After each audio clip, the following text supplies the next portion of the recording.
Hello, welcome to my YouTube channel.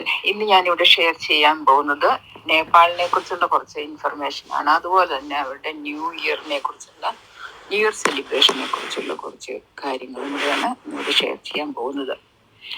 അപ്പോൾ എല്ലാവർക്കും അറിയാം, നേപ്പാൾ എന്ന് പറയുന്നത് ഇന്ത്യയുടെയും ചൈനയുടെയും മധ്യത്തിലായി സ്ഥിതി ചെയ്യുന്ന ഒരു രാജ്യമാണ്. ഇപ്പോൾ നേപ്പാളിൽ അവിടുത്തെ റിലീജിയൻ എന്ന് പറയുന്നത് ഹിന്ദു മതവും ബുദ്ധമതവുമാണ്. രണ്ട് മതത്തിലും വിശ്വസിക്കുന്ന ആൾക്കാർ അവിടെയുണ്ട്.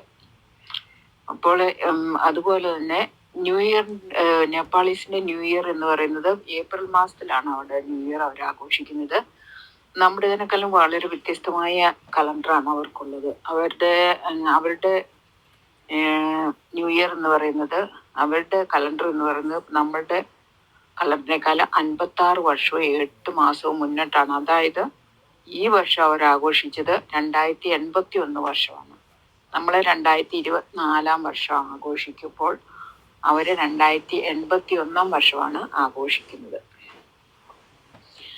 അതുപോലെ നേപ്പാൾ എന്ന് പറയുന്നത്, അതായത് നേപ്പാളിലാണ് നമുക്കറിയാം ഏറ്റവും ഉയരം കൂടിയ മൗണ്ട് എവറസ്റ്റ് സ്ഥിതി ചെയ്യുന്നത് നേപ്പാളിലാണ്.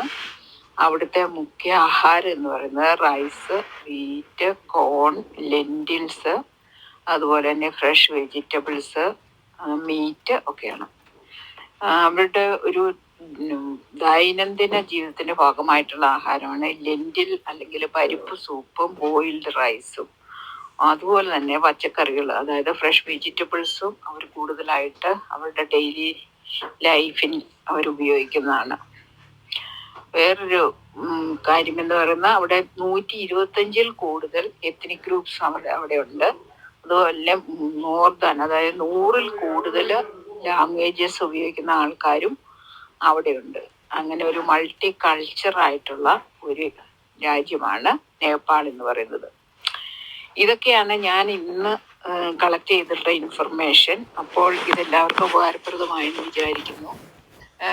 വീഡിയോ ഇഷ്ടമായെങ്കിൽ എല്ലാവരും ലൈക്കും ഷെയറും ചെയ്ത് സബ്സ്ക്രൈബും ചെയ്യുക. അപ്പോൾ ഇനി വേറൊരു വീഡിയോയുമായി ഉടനെ തന്നെ വരാം. അപ്പോൾ എല്ലാവർക്കും ബൈ.